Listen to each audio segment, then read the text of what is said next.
I've been through all the rejections. First dates that went nowhere, second dates where I showed up excited and they turned distant, and more online ghostings than I can count. But there was this one rejection that really hit me hard. We had this perfect connection until he didn't want to see me again. I was devastated, and I couldn't shake this thought, am I going to stay lonely forever? How close are you to giving up on love entirely? Maybe you're already there, feeling invisible, questioning if it's even worth it trying anymore.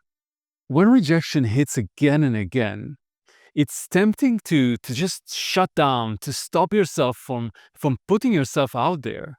Now, there is a completely different way to handle rejection, and it can free you from that fear of putting yourself out there. But before I show you how, we need to understand why rejection hits us so hard, because that's key to dealing with it. Many of us spent years working through our coming out journey, wrestling with self acceptance, and in many cases, facing rejection from family or friends. So, when someone turns us down, it can bring back all those feelings of not being enough. And we're also dealing with this extra pressure because our dating pool is small. Think about it, only about 5 guys out of every 100 are gay. So, what are the chances that a cute guy you spotted is gay, single, emotionally available, and interested in you? It's like playing an emotional lottery with really tough odds. And you know what's fascinating? In our brain, rejection triggers the exact same pain circuits as physical injury. Scientists found this by watching brain activity. Rejection and physical pain light up identical areas.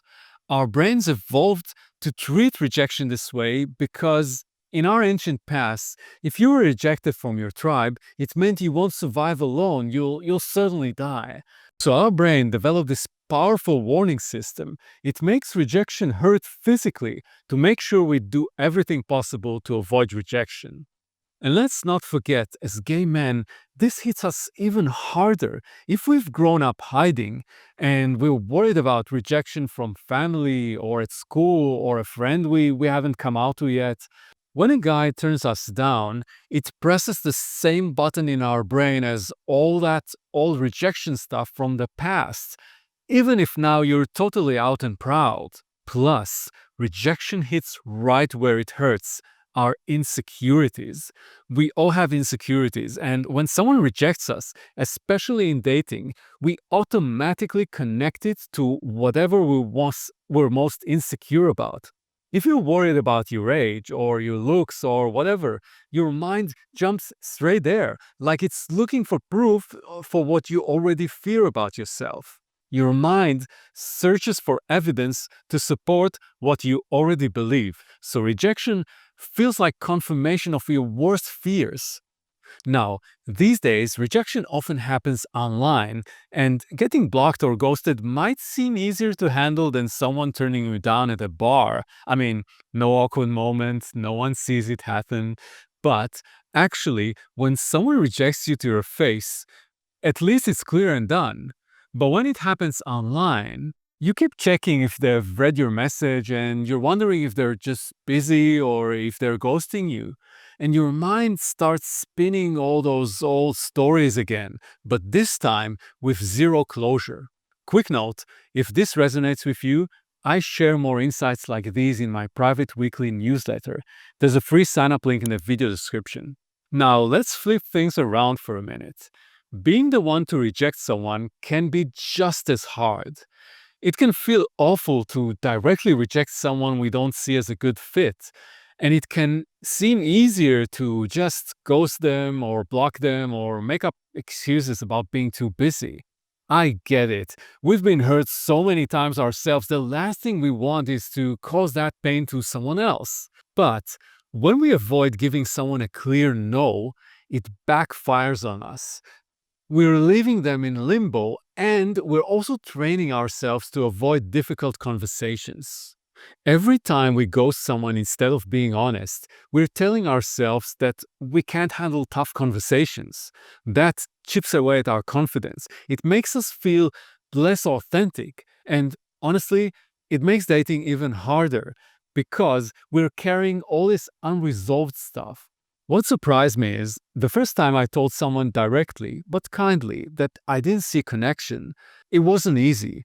But afterwards, I felt this incredible sense of freedom. Like this weight I didn't even know I was carrying just lifted off my shoulders. It felt clean, real, like I finally being true to myself and to them. And so now let's talk about the harder part, receiving rejection. Because let's be real, it can hit so hard that many of us just give up on dating completely. Maybe you've stopped going on dates, or maybe at social events, something is holding you back from approaching someone you like. I've been there too. The fear of rejection can become so powerful. It is stronger than your craving for a loving relationship. And this is what keeps you stuck. But here's what I finally had to face. Rejection is a necessary step on the way to finding real love.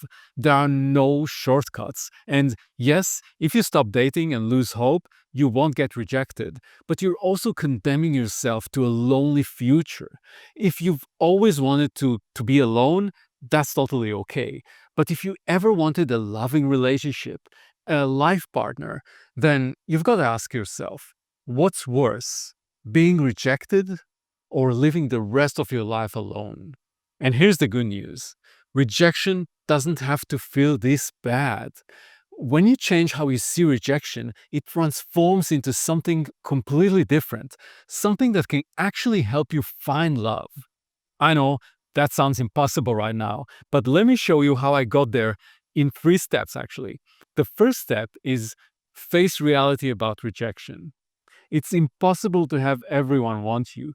No matter how much you change your looks or your personality, there's always something in you that just won't click with some people. And that's natural. Just like you have your own preferences, everyone else does too. The second step is give rejection a new meaning. Someone might reject you because you don't fit their idea of the perfect partner, or you remind them of an ex where it didn't end up well there, or because of something in their childhood. 1,000 different reasons. But they all have one thing in common. It's about them. It's their point of view. And that rejection has nothing to do with your worth. Absolutely nothing. Let me tell you a story. 10 years ago, someone rejected me on a dating app when I told him my age. I was sensitive about it because I thought turning 40 made me undateable. Then, another guy told me he found my age very attractive. So, was it about my age or about their own story of what's attractive? Here's what hit me. Some people are more attracted to me because of my age, while others aren't interested at all, and that's fine, because I don't need everyone to want me. I just need one person, one single guy, someone who looks at me and thinks, wow, that's exactly what I'm looking for. And fast forward to when I finally met this guy who became my partner, all those rejections became just parts of the journey that led me to where I needed to be. The third step is about changing your relationship with rejection. Instead of seeing it as pain to avoid, start seeing it as something that helps you grow. I learned it through something called rejection therapy. It's not really therapy sessions. You just go out and try to get rejected each day. You ask all sorts of weird favors and you start conversations with strangers or request a tour of the restaurant kitchen. Small stuff at first. I tried this as part of some coaching I did. I started with just one rejection a day, then 5, then 10, then 20. And what happened blew my mind. The more I faced these rejections, the less power they had over me. Plus, I started getting unexpected yeses too, which was fun. This completely changed how I experienced rejection. Instead of seeing it as pain to avoid, I started welcoming it as a guide, as something helpful. Think of it as like trying clothes. Each no helps you figure out what doesn't work, and it leads you closer to finding that perfect fit. When you see rejection this way, it stops being scary and it starts being useful. Each rejection gets you closer to real connection. So, remember this when managing your fear of rejection. Don't let it cause unnecessary pain. Don't let it take over. And don't let it stand in the way of finding the love of your life. And if you found value in this video, be sure to like it and subscribe to my channel. See you in the next one.